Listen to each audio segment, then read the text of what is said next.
Hi friends, இப்போ டிஎன்பிஎஸ்சியில் நம்ம இந்த வீடியோவில் என்ன பார்க்க போகிறோன்னா, இந்த தமிழில் புது தமிழில் 10ஆம் வகுப்பில் இருந்து அடுத்த ஒரு 25 வினாக்கள் பார்க்க போகிறோம். சரியா?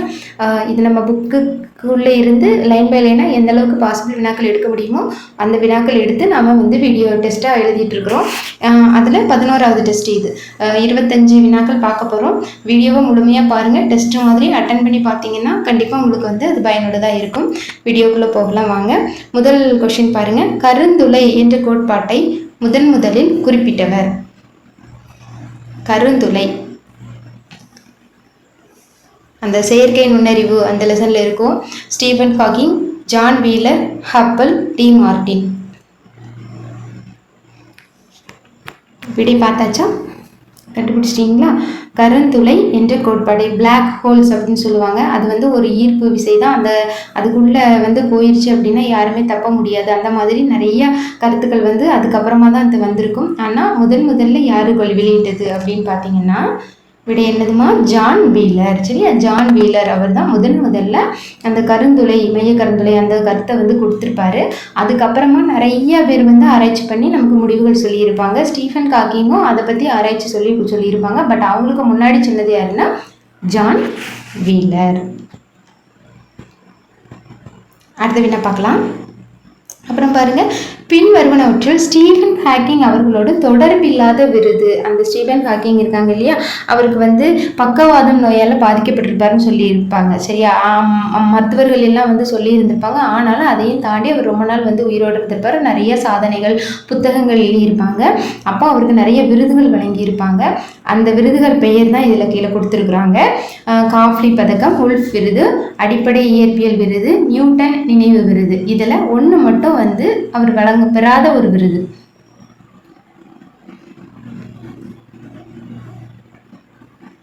என்ன விருதுன்னு பாருங்க. கண்டுபிடிச்சிட்டிங்களா?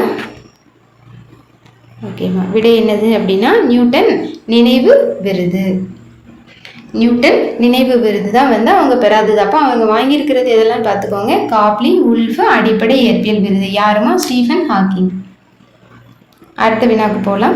காலத்தின் சுருக்கமான வரலாறு என்ற நூலை எழுதியவர் யார்? நம்ம செய்யுள்ள ஆசிரியர் குறிப்பு, நூல் குறிப்பு தான் பார்த்துருப்போம். பட் பாடப்பகுதியில் இருந்தும் சில அந்த சாதனையாளர்கள் பற்றியே கொடுத்துருக்கிறதுல புக்கு கொடுத்துருக்காங்க. அதையும் நம்ம கண்டிப்பாக தெரிஞ்சுக்கணும் இல்லையா? ஸோ அப்போ அந்த மாதிரி அதில் வர்றது பார்த்தீங்கன்னா காலத்தின் சுருக்கமான வரலாறு. இதன் ஆசிரியர் யாருன்னு கேட்குறாங்க. நம்ம கண்டுபிடிச்சிருப்பீங்கன்னு நினைக்கிறேன். விடை பார்த்துடலாம். யாருமா? Stephen Hawking. எப்போ அப்படின்னா 1988. ஆண்டு பார்த்துக்கோங்க, 1988. அடுத்த வினா பார்க்கலாமா? அடுத்தது பாருங்கம்மா, வலு எத்தனை வகைப்படும்? வலு 5, 6, 7, 8. விடை பார்த்துருப்பீங்கன்னு நினைக்கிறேன். நம்ம விடை கண்டுபிடிச்சிருப்பீங்களா? விடை பார்க்கலாமா? விடை என்ன? 7. சரியா? வலு பொதுவாக எத்தனை வகைப்படும்? 7. சரிம்மா, இது பொது அப்படிங்கிற தலைப்பில் வரக்கூடிய இலக்கண குறிப்பு தான், இலக்கணம் தான். வலு அப்படின்னா என்ன அப்படின்னு பார்த்தீங்கன்னா, முதல்ல இலக்கண முறையிட எழுதாமல் பிழையோட பேசணும் அப்படின்னா, சரியா? அதுதான் வலுன்னு சொல்லுவாங்க. இப்போ பொதுவாக எப்படி சொல்லலாம் அப்படின்னு சொன்னால், நமக்கு ரொம்ப பிடிச்சிருக்கும் நமது வீட்டில் வளர்க்கக்கூடிய ஒரு வளர்ப்பு பிராணி, செல்ல பிராணி. அப்போ அது ஒரு என்னது? திணை என்ன? உயர் திணை, அக்ரைனை சொல்லுவாங்க. உயர் திணைனா மனிதர்கள், அக்ரைனைனா அந்த மற்ற உயிரினங்களை, ஆடு, மாடு, நாய், பூனை இந்த மாதிரி இருக்குது. இப்போ நம்ம செல்ல பூனை இருக்குன்னு வச்சுக்கோங்களேன். பூனையை அவன் வரான் பாரு அப்படி சொல்லுவாங்க. அந்த மாதிரி அப்படி சொல்லலாம், அதுதான் திணை. ஓகேவா? ஸோ அந்த மாதிரி கூறுறது தான் வலு. பூனை வந்தது அப்படிங்கிறதுக்கு பதிலாக பூனையார் வருகிறார் அப்படி சொன்னால் உயர்தினையாக நம்ம பேசுறது. சரி? அதே மாதிரி இப்போ சின்ன குழந்தைங்களையே அந்த மாதிரி சொல்லுவாங்க இல்லையா? அந்த மாதிரி திணை மாற்றி, திணையோ அது பாலோ அந்த மாதிரி ஏதாவது ஒன்று மாற்றி சொல்கிறது தான் வலுன்னு சொல்கிறது. ஸோ மொத்தம் வலுவு 7 வகைப்படும். அது என்னன்னு பார்த்தீங்கன்னா திணை, பால், இடம், மரபு, வினா, விடை, காலம். இது எல்லாமே இந்த மாதிரி பிழையே இல்லாமல் பேசுறது தான் வளாநிலை. அதாவது வலு இல்லாத நிலை, வளாநிலை. அவர் வந்தார். அப்ப வந்து ஒரு ஆண்பால குறிக்கக்கூடிய ஒரு மரபுப்படி. சரியா? அதுக்கு பதில் அவன் வந்தது அப்படின்னு சொன்னோம்னா அது வந்து தவறானது, அது வலு. இப்போ தெரிஞ்சிருக்குன்னு நினைக்கிறேன். வலு வளாநிலை. அடுத்த வினாக்கு போலாம். அடுத்து பாருங்க, கத்துங்குயிலோசை சற்றே வந்து காதிர் படவேனும். இங்கு எவ்வகை வலு அமைதி காணப்படுகிறது? பொதுவையா 3மா, 1 வலு, 7 வகையான வலு. அந்த அடுத்தது வளா நிலை. அடுத்தது என்ன பார்க்க போறோம்னா வலு அமைதி. வலு அமைதி அப்படின்னா எப்படின்னு பார்த்தீங்கன்னா அது வலுதான், அது தப்பு தான். ஆனா சில கவிஞர்கள் பாடி இருக்கிறதுனால ஏதோ ஒரு காரணத்தினால அதை நாம ஏற்றுக்கொண்டிருப்போம். அதுதான் வந்து வலு அமைதி. வலுதான் ஆனா அமைதியா ஏற்றுக்கொண்டோம், அதுதான் வலு அமைதி. அந்த மாதிரி வரிசையில இதுக்கு விடை பாருங்க. இது வந்து ஒரு பாரதியார் பாடல். கத்துங்குயிலோசை சற்றே வந்து காதில் பட வேணும். இது எவ்வகை வலு அமைதி? குயில் என்ன பண்ணும்? இது வந்து மரபு வலு. சரியா? விடை கண்டுபிடிச்சிருப்பீங்கன்னு நினைக்கிறேன். சரி, நானே சொல்லிட்டேன். இலக்கண முறைப்படி பிழையுடையது ஆனால் ஏற்றுக்கொள்ளப்படும். சரியா? ஓகே, அடுத்த வினாக்கு போகலாமா? அப்போ மரபு வலு அமைதி. ஓகே, அடுத்து பாருங்க. உணதருளே பார்ப்பன் அடியேனே யாரிடம் யார் கூறியது? கூற்று கொடுத்து பாடல் வரி கேட்கிறது. ஸோ உணதருளே பார்ப்பன் அடியேனே யாரிடம் யார் கூறியது? குலசேகர ஆழ்வாரிடம் இறைவன் கூறினாரா? இறைவனிடம் குலசேகர ஆழ்வார் கூறினாரா? மருத்துவரிடம் நோயாளி, நோயாளியிடம் மருத்துவர். கண்டிப்பா உணதருளே பார்ப்பன் அடியேனே அப்படின்னு சொன்னாலே என்னதான்? இறைவனை தான், இறைவன் கிட்ட தான் சொல்லியிருப்பாங்க. அப்போ விடை நம்ம கண்டுபிடிச்சிட்டோம். விடை என்னதுமா? இறைவனிடம் குலசேகர ஆழ்வார் சொல்றாரு. அந்த வித்துவ கோட்டம்மா அப்படின்ற மாதிரி அந்த பாடல் வரி முந்தின வீடியோடையும் அதுல இருந்து நம்ம வினாக்கள் போட்டிருக்கோம். இந்த பாடல் வரியும் பார்த்துக்கோங்க. அடுத்த வினா போலாம். அப்புறம் பாருங்க, தலைப்புக்கும் குறிப்புகளுக்கும் பொருத்தமான விடையை தேர்ந்தெடுக்க. தலைப்பு என்னன்னு பார்த்தீங்கன்னா செயற்கை நுண்ணறிவு. அதுக்கு ஏற்ற தகவல்கள் தான், குறிப்புகள் தான் கொடுத்துருக்காங்களான்னு பார்த்துக்கோங்க. செயற்கை நுண்ணறிவு, அதுக்கு கண்காணிப்பு கருவி, அசைவு நிகழும் பக்கம் தன் பாவையை திருப்புகிறது, திறன்பேசியில் உள்ள வரைபடம், போக்குவரத்திற்கு சுருக்கமான வழியை காண்பிப்பது. இது எல்லாம் செயற்கை நுண்ணறிவோடு தொடர்புடையதா அப்படின்றதான் நமக்கு கொஸ்டின். சரியா? இந்த கூற்று காரணம் சொல்லுவோம் இல்லையா, அந்த மாதிரி வினா இது.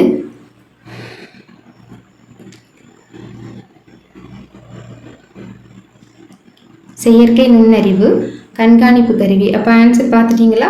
தலைப்புக்கு பொருத்தமான குறிப்புகள் தான் இடம்பெற்றுள்ளன. குறிப்புகளுக்கு தொடர்பில்லாத தலைப்பு கொடுக்கப்பட்டுள்ளது. தலைப்புக்கு தொடர்பில்லாத குறிப்புகள் அளிக்கப்பட்டுள்ளன. குறிப்புகளுக்கு பொருத்தமில்லாத தலைப்பு வழங்கப்பட்டுள்ளது. விடை பார்த்தாச்சுன்னு நினைக்கிறேன். விடை கண்டுபிடிச்சிட்டோமா? பார்க்கலாமா? விடை என்ன அப்படின்னா தலைப்புக்கு பொருத்தமான குறிப்புகள் இடம்பெற்றுள்ளன. செயற்கை நுண்ணறிவு, இதுலலாம் கண்காணிப்பு கருவி, அந்த ரோலிங் கேமரா இருக்குது இல்லையா, அந்த கேமரா, அதுக்கப்புறம் வந்து ஃபோனில் இருக்கக்கூடிய மேப்பு, இது எல்லாமே என்னதுதான்? செயற்கை நுண்ணறிவு பயன்படுத்தி தானே செயல்படுது. ஸோ அது வந்து இப்போ கரெக்டானது தான். அடுத்ததுக்கு போகலாம். அடுத்த வினா பாருங்க. பரிபாடல் அடியில் விசும்பும் இசையும் என்னும் தொடர் எதனை குறிக்கிறது? பரிபாடல் அப்படிங்கிறது யாரு? கீராந்தையார் எழுதின ஒரு நூல் இல்லையா? கீராந்தையார் எழுதினது அந்த நம்ம பூமி உருவாக்கத்தை பற்றி, அந்த சூரியனிலிருந்து வந்த நெருப்பு, பந்து, அந்த மாதிரி உருவாக்கத்தை பற்றி எல்லாம் பாடக்கூடிய ஒரு பாடல் இந்த பாடல். அதில் விசும்பும் இசையும் அப்படிங்கிறது எதை குறிக்கிறது? விசும்புனா எதை குறிக்குது? இசைனா எது? இந்த பாடலை பொறுத்த வரைக்கும். சரியா? பாடல் வரிகள். வானத்தையும் பாட்டையும், வானத்தையும் புகழையும், வானத்தையும் பூமியையும், வானத்தையும் பேரொழியையும். விடை பார்த்துருப்போம். விடை பார்த்துடலாமா? விடை என்னதுமா? வானத்தையும் பேரொழியையும். இதன் ஆசிரியர்னா கீராந்தையார். சரியா? பார்த்துக்கோங்க. விசும்புனா வானம், பொருள் தெரிஞ்சு வச்சுக்கோங்க. அடுத்த வினாவுக்கு போகலாம். அடுத்தது பாருங்க, நம்ம மரபு வலு வளாநிலை பார்த்தோம்ல, அதுல இருந்துதான் கொஸ்டின். வலு வளாநிலை, வலு அமைதி. ஓகே பாருங்க, குலசேகர ஆழ்வார் வித்துவ கோட்டம்மா என்று ஆண் தெய்வத்தை அழைத்து பாடுகிறார். ஆண் தெய்வத்தை எப்படின்னு சொல்றாரு? அம்மான்னு சொல்றாரு. அப்போ இது என்னது பார்த்துக்கலாம். அடுத்தது, பூனையார் பால் சோற்றை கண்டதும் வருகிறார். ஓகே, ஆகிய தொடர்களில் இடம்பெற்றுள்ள வலு அமைதி முறையே. இது வந்து அவர் பாடுறதுனால நாம் இதை அமைதியாக ஏற்றுக்கொண்டோம், அதனால இது வலு அமைதி.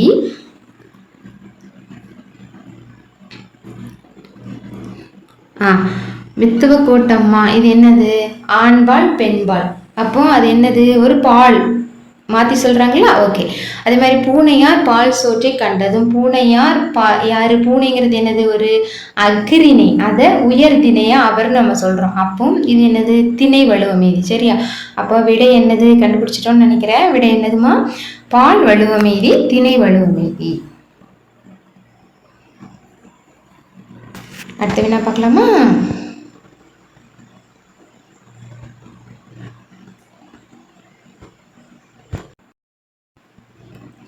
அடுத்த வினா பார்க்கலாம். அடுத்தது பாருங்க, பாரத ஸ்டேட் வங்கியின் உரையாடு மென்பொருள் என்ன? அந்த கஸ்டமர் கேரோட பேசக்கூடியது. அதுக்கு விடை என்ன? துலா, சீலா, குலா, ஈலா.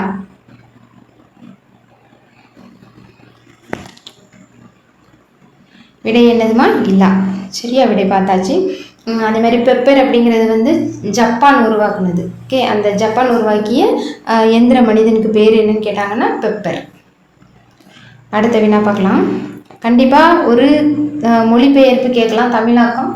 அந்த வகையில் இந்த பாடத்திலிருந்து நம்ம இந்த வீடியோவில் பார்க்குற மொழிபெயர்ப்பு பார்த்துக்கோங்க. Cosmic race, ultra violet race, infrared race, microwave race. So microwave இந்த 4க்கும் சரியான பொருள் என்ன? Cosmic race, ultra violet race, infrared race, microwave. So இதனுடைய பொருள் என்ன? கரெக்டாக பொருத்திக்கோங்க, கண்டுபிடிச்சிக்கோங்க. மேட்சாக இல்லை, நாம் தான் கண்டுபிடிக்க போகிறோம். விடை கண்டுபிடிச்சிட்டிங்கன்னு நினைக்கிறோம். பார்க்கலாமா? சரிம்மா. விடை என்னதுன்னா காஸ்மிக் ரேஸ்னா விண்வெளி கதிர்கள். காஸ்மிக் ரேஸ்னா விண்வெளி கதிர்கள். அல்ட்ரா வயலட்டுன்னு இருக்கிறதுனால ஈஸியாக கண்டுபிடிச்சிடலாம், புறஊதா கதிர்கள். இன்ஃப்ராரெட் அப்படின்னா அகச்சிவப்பு கதிர்கள். மைக்ரோவேவ் அப்படின்னா நுண்ணலை. சரியா? மைக்ரோவேவ்னா நுண்ணலை. அடுத்த வினா போகலாம். அடுத்தது பாருங்க, தவறாக பொருந்தியுள்ள கூற்றினை கண்டறிக. அதாவது கூற்றுன்றது இல்லை, கூறினவங்களுடைய பெயர் மாறி இருக்கு. ஒருத்தர் ஒரு மொழியில் உணர்த்தப்பட்டதை வேறொரு மொழியில் வெளியிடுவது மொழிபெயர்ப்பு என கூறியவர் மனவை முஸ்தபா. இதில் 4 கொஸ்டின் நம்ம மேக் பண்ணலாம். சரியா? பட் ரொம்ப டைம் எடுத்துகிட்டே போகுங்கிறதுனால நம்ம எல்லாத்தையும் சேர்த்து ஒரே வினாவை போட்டிருக்கோம். கண்டிப்பாக இந்த மாதிரி வினாக்களும் இருக்கும். ஒரு மொழியில் உணர்த்தப்பட்டதை வேறொரு மொழியில் வெளியிடுவது மொழிபெயர்ப்பு. இது சொன்னது யாருன்னு பார்த்துக்கோங்க. உலக நாகரிக வளர்ச்சிக்கும் பொருளியல் மேம்பாட்டிற்கும் மொழிபெயர்ப்பும் ஒரு காரணமாகும் என கூறியவர் மு. ஜெகநாதர். அடுத்தது பாருங்க, காசினியில் இன்று வரை அறிவின் மன்னர் கண்டுள்ள கலைகள் எல்லாம் தமிழில் எண்ணி பேசி மகிழ்நிலை வேண்டும் என கூறியவர் பாரதிதாசன். தேமதுர தமிழோசை உலகமெல்லாம் பரம் வகை செய்தல் வேண்டும் என பாடியவர் பாரதியார். இதுல ஒன்று மட்டும் தவறானது, அது என்னன்னு கண்டுபிடிக்கணும். சரியா? டக்குன்னு நம்ம படித்தது ஞாபகம் வந்திருக்கும், விடை கண்டுபிடிச்சிடலாம். கொஞ்சம் கன்ஃபியூஸ் ஆகிற மாதிரி இருந்தாலும் நீங்கள் 2 டைம் பார்த்தீங்கன்னா கண்டிப்பாக மறக்காது. உலக நாகரிக வளர்ச்சிக்கும் மொழி பொருளியல் மேம்பாட்டிற்கும் மொழிபெயர்ப்பு காரணம்ன்றது மு. ஜெகநாதர். காசினியில் இன்று வரை அறிவின் மன்னர் கண்டுள்ள கலைகள் எல்லாம் தமிழில் எண்ணி பேசி மகிழ் நிலை வேண்டும் என்றவர் பாரதிதாசன். தேமதுர தமிழோசை உலகமெல்லாம் பரவ வகை செய்தல் வேண்டும் என்றவர் பாரதியார். இப்போ விடை என்னன்னு கண்டுபிடிச்சலாமா? விடை பார்க்கலாம். ஃபர்ஸ்ட் உள்ளது கரெக்ட். சரியா? ஒரு மொழியில் வருத்தப்பட்டது வேறொரு மொழியில் வெளியிடுவது யாரு? மனவை முஸ்தபா. அப்புறம் பாருங்க, உலக நாகரிக வளர்ச்சிக்கும் பொருளியல் மேம்பாட்டிற்கும் மொழிபெயர்ப்பு ஒரு காரணம்னு சொன்னது மு. ஜெகநாதர். அடுத்தது, காசினியில் இன்று வரை அறிவின் மன்னர் கண்டுள்ள கலைகள் எல்லாம் தமிழில் எண்ணி பேசி மகிழ்நிலை வேண்டும்னு சொன்னது பாரதிதாசன் இல்லை, குலோத்துங்கன். சி ஆப்ஷன் தான் ஆன்சர். ஓகே. அடுத்தது கரெக்டு தான். தேமதுர தமிழோசை உலகமெல்லாம் பரவகை செய்தல் வேண்டும் என பாடியவர் பாரதியார். இப்போ இந்த 4 கூற்றுமே நமக்கு கண்டிப்பாக வேணும். அதில் இருந்து 1 ஆன்சர் பார்த்துக்கலாம். அடுத்த விடைக்கு போகலாமா? அடுத்தது தமிழாக்கம் தருங்க. எல்லாமே டிரான்ஸ்கிரிப்ட், டிரான்ஸ்ஃபர், டிரான்ஸ்ஃபார்ம், டிரான்சாக்ட்.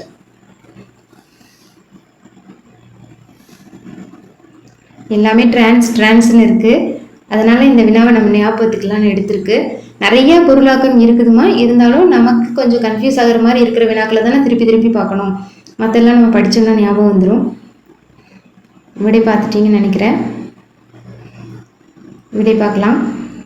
விடை என்னதுமா? டிரான்ஸ்கிரிப்ட்னா படி எடுத்தல், டிரான்ஸ்ஃபர் அப்படின்னா மாறுதல், பணிமாற்றம் டிரான்ஸ்ஃபர் சொல்லுவோம். டிரான்ஸ்ஃபார்ம் அப்படின்னா உருமாற்றுதல், அப்படியே டிரான்ஸ்ஃபர்மேஷன் அப்படி சொல்லுவாங்க இல்லையா, அவளோட டிரான்ஸ்ஃபார்ம் ஆயிடுச்சு அப்படின்னா அது உருமாற்று. டிரான்சாக்ட் அப்படின்னா செயல்படுத்துதல். விட உங்களுக்கு தெரிஞ்சிருக்குன்னு நினைக்கிறேன். கண்டிப்பாக எல்லாருமே 25 மார்க்கும் வாங்கியிருப்பீங்க. நம்ம கொஞ்சம் தீவிரமாக படித்தோம்னா தான் போஸ்டிங் வாங்க முடியும். அடுத்த கொஸ்டின் பாருங்கள். திரு ஆலவாய் உடைய நாயகனே நகுதார் வேம்பன் அப்படின்றது பாடியிருக்காங்க. ஸோ இங்கே வேம்பன் என குறிப்பிடப்படுவது யார்? திருவாலவாய் உடைய நாயகனே நகுதார் வேம்பன், அந்த புல் பாடல் வரி வந்துட்டே இருக்கும். அப்படி இதில் வேம்பன் அப்படிங்கக்கூடிய குறிப்பிடக்கூடியவர் அல்லது மீனவன் இன்னொரு லைன்லேயே வரும். அங்கே மீனவன் என குறிப்பிடப்படுவது யாரை வந்து சொல்கிறாங்க? குலேச பாண்டியன், இடைக்காடனார், பெருஞ்சேரல் இரும்புரை, மோசிகீரனார். வேம்பன் அப்படின்னு இருக்கிறதுனால நம்ம எளிதாக கண்டுபிடிச்சிடலாம். வேப்பம்பூ மாலை அணிந்தவன் அப்படிங்கிற பொருள் தான் வேம்பன் அப்படிங்கிறது. மீன் கொடியை வைத்திருக்கவன் அப்படிங்கிறதுனால தான் அது மீனவன்ற பொருள் வரும். ஆனால் இதில் நமக்கு அப்போ ஆன்சர் நம்ம கண்டுபிடிச்சிருப்போம் பாண்டிய மன்னன் அப்படின்றது. ஆனால் இதில் பாண்டியர் பேரையே 4 பாண்டியர் வேற வேற பாண்டிய மன்னனை கொடுத்துருந்தாங்கன்னா கண்டிப்பாக நமக்கு குழப்பம் இல்லையா? இல்லைன்னா இந்த 4 பேருமே ஒரே பாடப்பகுதியில் வரக்கூடியவங்க தான். குலேச பாண்டியன், இடைக்காடனார், பெருஞ்சேரல் இரும்புரை, மோசிகீரனார், இவங்க எல்லாத்தையுமே அந்த ஒரே பாடலில் நம்ம திருவிளையாடற் புராணத்தில் வந்துட்டு இருக்கக்கூடியது. அப்போ நமக்கு வந்து கொஞ்சம் கன்ஃபியூஸ் ஆகும், தரோவாயிரணும். அதுக்காக தான் இந்த வினா. அப்போ விடை என்னதுமா? குலேச பாண்டியன். யாரு போய் சொல்றது அப்படின்னா இடைக்காடனார். அடுத்த வினா பார்க்கலாம். கொற்கை கோமான் கொற்கையம் பெருந்துரை, இப்பாடல் வரிகள் குறிப்பிடும் ஊரு எங்க இருக்கு? சரியா, கொற்கை கோமான் கொற்கையம் பெருந்துரை, அது ஒரு துறைமுகம் தான். அதனால எல்லாமே துறைமுகங்களா கொடுத்துருந்தாங்கன்னா நமக்கு குழம்பிடும். கொற்கை அப்படிங்கிறதுனால டைரக்டா கொற்கைன்னு இருக்குது. சரியா, நாம வந்து இந்த கொஸ்டின்ல கொற்கைன்னு கொடுத்துட்டோம். அப்படி கொடுக்காம அது காணப்படக்கூடிய பகுதியை கொடுத்துருந்தாங்கன்னு வச்சுக்கோங்களேன். என்ன அப்படின்னு பார்த்தீங்கன்னா, கொற்கை வந்து தூத்துக்குடி மாவட்டத்தில் இருக்கக்கூடிய பகுதி. சரியா, கொற்கை தூத்துக்குடிக்கு பக்கத்தில் அல்லது தூத்துக்குடி மாவட்டத்தில் உள்ள அந்த மாதிரி தூத்துக்குடி மாவட்டத்தில் உள்ள ஊர், கரூர் மாவட்டம் அந்த மாதிரி கேட்கலாம். திருச்சி, காவிரிப்பட்டினம் இப்படி கொடுத்துருந்தாங்கனாலும் நமக்கு ஆன்சர் பண்ண தெரியணும். ஸோ கொற்கை அப்படிங்கிறது தூத்துக்குடி. அடுத்த வினா பார்க்கலாம். மாசர வசித்த மார்புரு வல்பின், புறநானூறுல இந்த பாடல் வரிகள் இருக்கு. சரியா, மாசர வசித்த மார்புரு வல்பின் அப்படிங்கக்கூடிய பாடல் வரிகள் புறநானூற்றில் இருக்கு. பாடியவர் யார்? குலேச பாண்டியன், இடைக்காடனார், பெருஞ்சேரல் இரும்புரை, மோசிகீரனார்.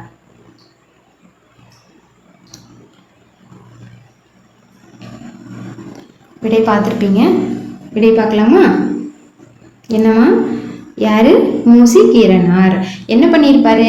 அந்த முரசு கட்டில் தூங்கிட்டு இருக்கும்போது பெருஞ்சேரல் இரும்புரை மன்னர் வந்து அவருக்கு கவரி வீசிட்டு இருப்பார். அப்போ அதை பார்த்து தடக்குன்னு முடிச்சிருவாரு அந்த மோசிகீரனார் இருக்கக்கூடிய புலவர். அதனால அவரை அந்த பெருஞ்சேரல் இரும்புரையை பாராட்டி பாடியிருப்பாரு. ஸோ மாசர விசித்த மார்புரு வல்பின் அப்படிங்கக்கூடிய பாடல் வரி. சரியா, பாடினது யாரு? மோசிகீரனார். யாரிடம் பாடினார்னா பெருஞ்சேரல் இரும்புரை. எந்த நூலில் இடம்பெற்றுள்ளதுன்னா புறநானூறு. அடுத்த வினா பார்க்கலாமா? பஞ்சபூதங்களின் அறிவியல் கதைகள் என்ற நூலின் ஆசிரியர் யார்?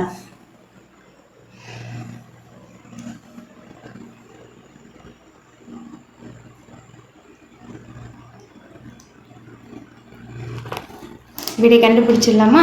பஞ்சபூதங்களின் அறிவியல் கதைகள் 2 நூல் நம்ம இந்த வீடியோவில் பார்த்துருக்கோம்.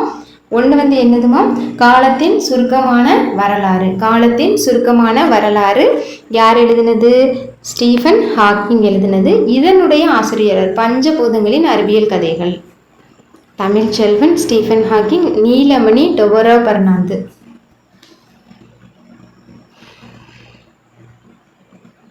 விடை பார்த்துடலாமா? விடை என்ன? நீலமணி. சரியா, பஞ்சபூதங்களின் அறிவியல் கதைகள். நீளமா போய்கிட்டே இருக்குது பேரு. ஸோ நீலமணி. பஞ்சபூதங்களின் அறிவியல் கதைகள் நீல பேரு, அதனால அதுக்கு பேர் வந்து நீலமணி. அவர் எழுதினது வந்து நீலமணி. 2 பேர் கண்டிப்பாக மறந்துடாதீங்க. 2 பேர் தான் இந்த வீடியோவில் பார்த்துருக்கோம். அடுத்த வினாக்கு போகலாம். அப்புறம் பாருங்க, பின் வருவனவற்றில் பாரதியார் தொடர்புடைய பெயர் மொழிபெயர்ப்பு சொல். பாரதியார் வந்து சில சொற்களுக்கு வந்து மொழிபெயர்ப்பு பண்ணியிருப்பாங்க. மொழிபெயர்ப்பு கல்வி அந்த லெசன்ல மொழிபெயர்ப்பினுடைய அவசியம் பற்றி மனவை முஸ்தபா இப்போ பார்த்தோம்ல ஒரு கூற்று காரணம் அந்த மாதிரி தான். அதில் பாரதியார் சில வார்த்தைகளுக்கு வந்து சரியான தமிழாக்கம் மொழிபெயர்த்து சொல்லியிருப்பாரு. அந்த வார்த்தை என்ன? கேமல் அப்படின்னா வடம், ஒட்டகம் ஒன்று. அப்புறம் ரெவல்யூஷன் அப்படின்னா புரட்சி, அண்டர் கிரவுண்ட் ட்ரைனேஜ்னா புதை சாக்கடை, டெலிமெட்ரினா தொலை அளவியல். இதில் பாரதியார் சொன்ன வார்த்தை என்ன? கேமல், அது வந்து ஒட்டகம், இன்னொன்று வந்து வடம்.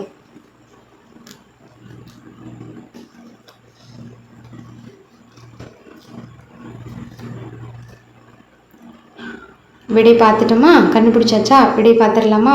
விடை என்னதுமா? ரிவல்யூஷன் அப்படின்னா புரட்சி. இது தவிர இன்னும் சில வார்த்தைகளையும் அவர் மொழிபெயர்ப்பு சொன்ன இன்னும் சில வார்த்தைகளும் இருக்குது. அது என்ன ஞாபகப்படுத்திக்கங்க. எக்ஸிபிஷன்னா காட்சி, பொருட்காட்சி. ஈஸ்ட் இந்தியன் ரயில்வேஸ்னா இரும்பு பாதை. ரெவல்யூஷன்னா புரட்சி. ஸ்ட்ரைக் அப்படின்னா தொழில் நிறுத்தி இருத்தல் அல்லது தொழில் நிறுத்தம், வேலை நிறுத்தம். இது எல்லாமே யார் சொன்னது? மொழிபெயர்ப்பு பண்ணது யாரு? நம்ம பாரதியார். எல்லாமே கரெக்டு தான் கொடுத்துருந்தா, மொழிபெயர்ப்பு எல்லாமே கரெக்ட் தான். கேமல் அப்படின்னா வடமும் ஒட்டகமும். ஊசி அதில் வந்து ஒட்டகம் நுழைய முடியுமா அப்படின்னு சொல்லுவாங்க இல்லையா, அதனுடைய பொருள் வந்து ஒட்டகம்ன்றது கிடையாது. வடம் போகாது, சின்ன நூல் தான் போக முடியும், அந்த பொருளில் தான் அந்த வார்த்தை இருக்கும். அதான் கேமல், வடம், ஒட்டகம். ரெவல்யூஷன் அப்படின்னா அது புரட்சி தான். அது தவிர நம்ம பாரதியார் மொழிபெயர்ப்பு பண்ணின சில வார்த்தைகள் exhibition, East Indian Railways, strike, இது எல்லாமே பாரதியார் மொழிபெயர்ச்சி செஞ்சது. ஞாபகம் வச்சுக்கோங்க. இந்த மாதிரி கண்டிப்பாக கேட்கலாம். அடுத்த வினாக்கு போகலாம். அடுத்து பாருங்க, மொகுசாஸ்டு என்ற ஜப்பானிய சொல்லின் பொருள். இப்போ கொஸ்டின் இருக்கு, எப்படி கேட்கலாம்? மொகுசாஸ்டு என்பது எந்த மொழி சொல்னு கேட்கலாம். லத்தீனு, கிரேக்கம், ஆங்கிலம், ஜப்பானியம் இந்த மாதிரியும் கேட்கலாம். நம்ம சட்டுன்னு வடமொழின்னு நினச்சிக்குவோம். ஸோ இல்லை, இது ஜப்பானிய மொழி சொல் மொகுசாஸ்டு. சரி, அதனுடைய பொருள் என்னன்னு கேட்டிருக்காங்க. மறுக்கிறோம், போரிடலாம், மன்னிக்கவும், விடை தர அவகாசம் வேண்டும். விடை பார்த்தாச்சா? விடை பார்த்துடலாமாம்மா? விடை என்ன? விடை தர அவகாசம் வேண்டும். அப்புறம் பாருங்க, பின் வருவனவற்றில் பரஞ்சோதி முனிவர் இயற்றாத நூல். இயற்றிய நூல் இல்லை, இயற்றாத நூல். இது பரஞ்சோதி முனிவர்னு இல்லை, கண்டிப்பாக இந்த மாதிரி ஒரு வினா வரும். பெருஞ்சித்திரனார் இயற்றாத எழுதாத நூல்னு முந்தின டிஎன்பிஎஸ்சி கொஸ்டின்ல இருந்தது பார்த்தீங்களா? அந்த மாதிரி ஏதாவது ஒரு நூல் கேட்கலாம். திருவிளையாடல் போற்றி கலிவெண்பா, லிங்க புராணம், திருவிளையாடல் புராணம், வேதாரண்ய புராணம். பரஞ்சோதி முனிவர் இயற்றாத நூல். விடை கண்டுபிடிச்சாச்சா? விடை பார்த்துடலாமா? விடை என்னதுமா? லிங்க புராணம். சரியா? சரி, ரிமைனிங் இருக்கிற மூணுமே யார் தான்? பரஞ்சோதி முனிவர் எழுதினது தான். அடுத்தது பாருங்க, வே குணசேகரன் என்ற இயற்பெயர் கொண்டவர். வே குணசேகரன் என்ற இயற்பெயர் கொண்டவர் யார்? நான் பார்த்தசாரதி, தேனரசன், கமலாலயன், சுரதா. துரைமாணிக்கம் என்ற இயற்பெயர் கொண்டவர் அப்படின்னு ஒரு கொஸ்டின் முந்தின டிஎன்பிஎஸ்சி கொஸ்டின்ல கேட்டிருந்தாங்க. துரைமாணிக்கம் அப்படின்னா யாரு? பெருஞ்சித்திரனார். அதே மாதிரி இப்போ இந்த இதில் ஒரு இயற்பெயர் பார்க்குறோம், வே குணசேகரன் என்ற இயற்பெயர் கொண்டவர். பார்த்தசாரதி, தேனரசன், கமலாலயன், சுரதா.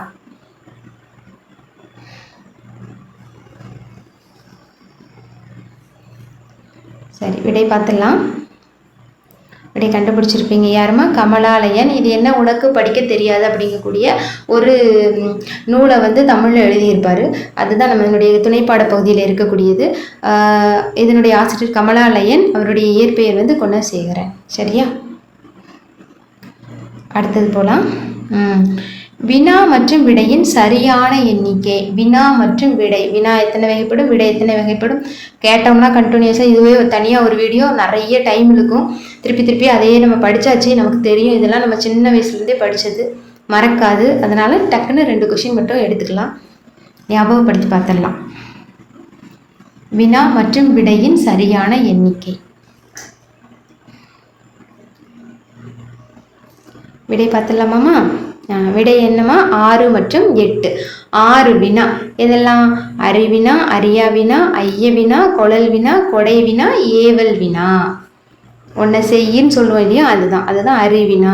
ஆசிரியர் மாணவர்கிட்ட கேட்கறது வந்து அறிவினா, மாணவன் ஆசிரியர்கிட்ட கேட்கறது அறியா வினா, அதுவா இதுவான்னு கேட்கறது ஐய வினா, வாங்குறதுக்காக கடைக்காரர்கிட்ட கேட்கறது கொழல் வினா, ஒருத்தங்களுக்கு கொடுக்கறதுக்காக உனக்கு வேணுமான்னு கேட்கறது கொடை வினா, ஒரு வேலையை செய்யின்னு சொல்றது ஏவல் வினா. இந்த மாதிரி வினா எத்தனை வகைப்படும்? 6 வகைப்படும். விடை எத்தனை வகைப்படும்? 8 வகைப்படும். விடை தான் 8. எதெல்லாம் பாருங்க, சுட்டு விடை, மறை விடை, நேர் விடை, ஏவல் விடை, வினா எதிர் வினாதல் விடை, முற்றது உரைத்தல் விடை, உருவது குரல் விடை, இனமொழி விடை. சரியா? மொத்தம் எத்தனை? 8. அடுத்த வினா பாருங்க. விடையிலிருந்து ஒரு கொஸ்டின். உனக்கு பாடல் எழுத தெரியுமா என்ற வினாவிற்கு கட்டுரை எழுத தெரியும் என்று கூறுவது. நம்ம கேட்டது ஒன்று, ஆனால் அவங்க பண்ற விடை இன்னொன்று சொல்லுவாங்க சில பேர். ஏவல் விடை, மறை விடை, இனமொழி விடை, உருவது கூறல் விடை.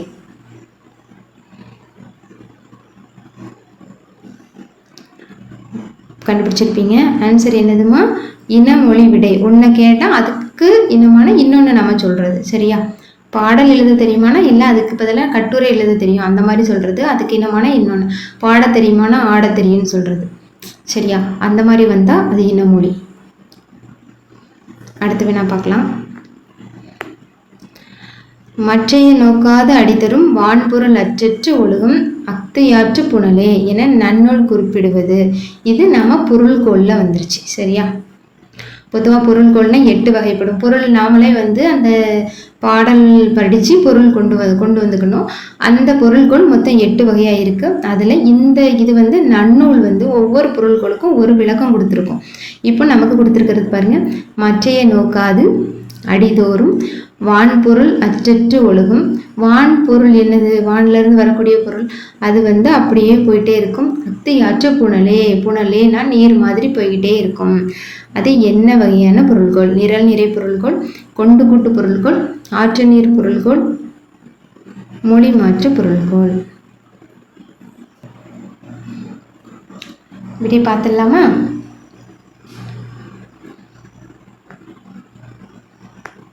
இதுக்கு விடை என்னன்னு பார்த்தீங்கன்னா ஆற்று நீர் பொருள்கோள். ஆற்று நீர் மாதிரி நேராக ஒரே இதில் எங்கேயும் கொண்டு போயெல்லாம் சேர்த்தவே வேண்டாம். நம்ம அப்படியே பொருள் படிக்க அப்படியே பொருள் தெரிஞ்சுட்டே இருக்கும். அதுதான் வந்து ஆற்று நீர் பொருள்கோள். சரி, பொருள்கள் எத்தனை வகைப்படும் கேட்டாங்கன்னா எத்தனைமா? 8 வகைப்படும். இதில் நம்ம நிறையா எண்ணிக்கை நம்பர் படித்து பார்த்துருக்கோம் இந்த வீடியோவில்.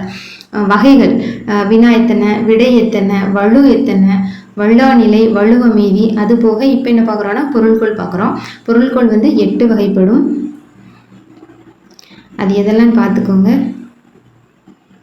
ஆற்று நீர் பொருள்கோள், மொழி மாற்று பொருள்கோள், நிரல் நிறை பொருள்கோள், விற்பூட்டு பொருள்கோள், தாப்பிசை பொருள்கோள், அலைமறி மாப்பு பொருள்கோள், அடி மாற்று பொருள்கோள். சரி, 7க்கு அப்புறம் 8க்கு பதில் 9 பிரிண்டிங் மிஸ்டேக் ஆயிடுச்சு. சரி, இந்த 8 தான் வந்து பொருள்கோள். ஆனால் நமக்கு 3 தான் வந்து புக்கில் எக்ஸ்பிளனேஷனாக கொடுத்துருக்காங்க. அதில் ஒன்று ஆற்று நீர் பொருள்கோள் பார்த்துட்டோம். இன்னும் அடுத்த ஒரு பொருள்கோள் பார்த்துடலாம். ஆழத்து மேலே குவலை, குளத்துல வாளி நெடிய குரங்கு. இது பாருங்களேன், ஏதாவது பொருள் புரியுதான்னு பாருங்க. ஆழத்து மேலே குவலை, குளத்துல வாளி நெடிய குரங்கு. ஸோ இது எவ்வகையான பொருள்கோள்? நிரல் நிறை பொருள்கோள், கொண்டு கூட்டு பொருள்கோள், ஆற்று நீர் பொருள்கோள், மொழி மாற்று பொருள்கோள்.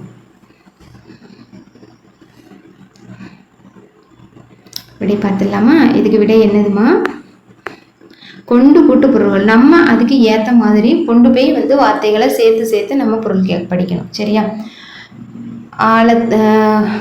எப்படி சொல்ல, குளத்தில் குவலை இருக்கும், அந்த ஆழத்துக்கு மேலே வாளின் நெடிய குரங்கு அங்கே இருக்கும். ஸோ அந்த மாதிரி நம்ம பொருளுக்கு ஏற்ற மாதிரி சொற்களை நாம தான் கொண்டு சேர்த்து பொருள் கூறி படிக்கணும்.